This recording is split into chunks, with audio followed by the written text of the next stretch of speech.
January 2024 is coming closer every second, and by the time I end up releasing this video, we'll likely know the name of the Riggy series. That is, if there's no more legal issues. I wanted to get this out before the episode 1 releases, and before I end up pouring all my energy into theorising about Shorts Wars, because a new piece of evidence has come to light, revealing the truth about what happened in the factory. A police report from that very night.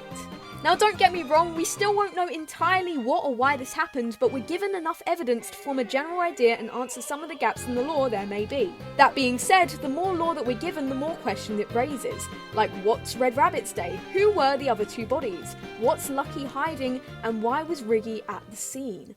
But before we get into that, please do subscribe. Subscribing is the best way to support this channel, and I can't thank you guys enough for the amount of support you've given me over the last few months. By posting daily videos, I'm constantly improving and hoping that you guys will enjoy the videos and continue to show your love and support for this channel.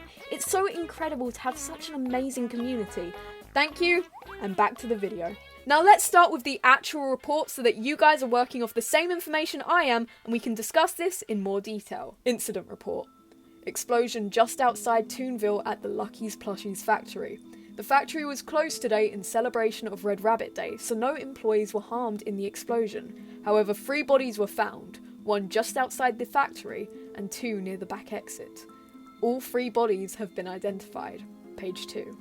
Cause of explosion. Unknown at the time of writing. However, one of our officers made out a silhouette of a creature through the smoke fleeing the scene. Although no facial features, colour or clothing could be identified, the officers claimed to have recognised a pair of long ears on the culprit, leading us to believe that the suspect is a rabbit. Investigation will continue.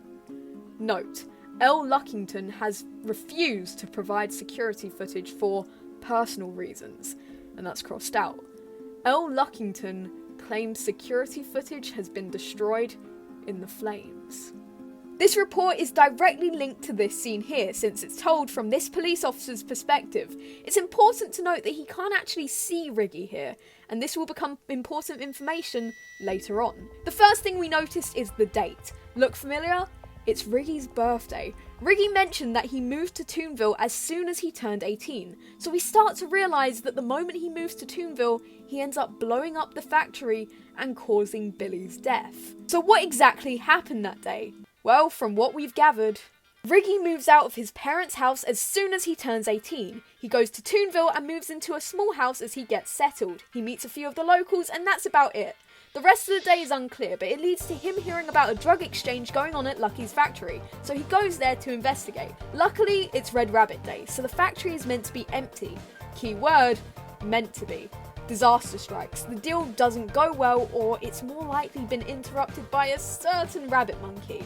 And to be fair, the only person we've seen so far using explosives is Riggy, so whether it was intentional or not, he sets up the events for the building to explode, ending in 3 fatalities, 1 being Billy at the front, and 2 others who tried to escape near the back. Riggy hides behind a red brick wall, which at this point, we can see that the police were called over to the scene, and we can see it from the policeman's perspective. The only thing he sees escaping the scene is a pair of rabbit ears over the brick wall. It's dark, he can't see anything else, not even the colour.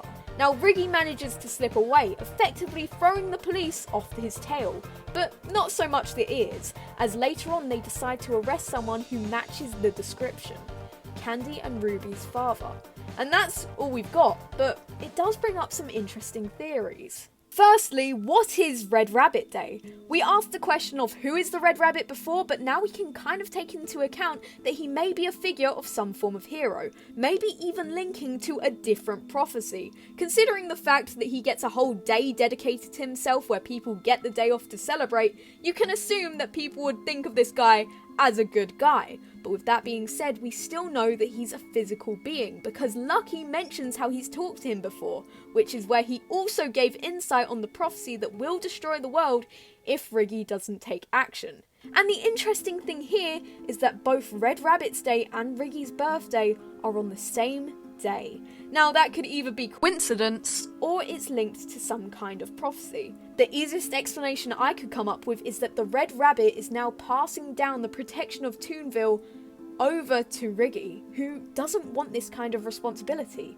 He wants to avoid this destiny, ultimately leaving Toonville defenseless and making him the villain. The next thing I wanted to mention is that Lucky is hiding something, but it's not what you think. Near the end of the report, it states that Lucky isn't giving up the footage because of personal reasons, which is then stricken from the record only to say that there was no footage.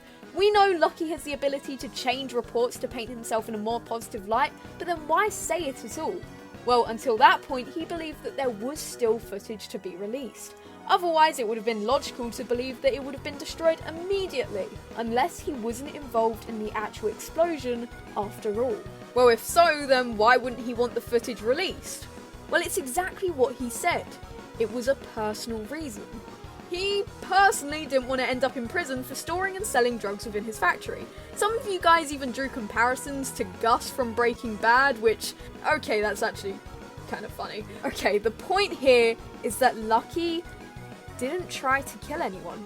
He probably had no idea what led to the explosion. In fact, he probably didn't know there was gonna be an explosion.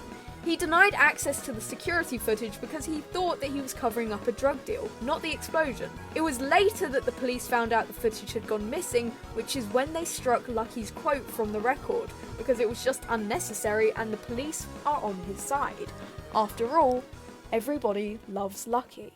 Finally, we start to learn a bit more about Riggy's character. He brings destruction wherever he goes, yes, but this genuinely feels like a wrong place, wrong time kind of moment. He wants to help people, we know that, but there's already a destiny for him, and that will cause him to give up a lot just to protect his world. It puts a lot of pressure on him to say yes, and causes way more hatred towards him if he says no. The idea of destiny has always been a tricky concept. Are you truly a hero if you didn't decide to be, if you were forced into being one out of circumstance? The truth here is that he wants to make this choice, instead of being forced into some kind of prophecy. And if he wants to do that, he'd have to do it his way, which may not be the way that Toonville sees it. Now, the question is, can you avoid destiny?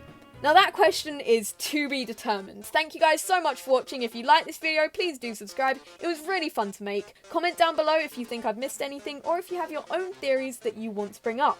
We will figure out what's going on here. But until then, I'll see you guys in the next video. Bye!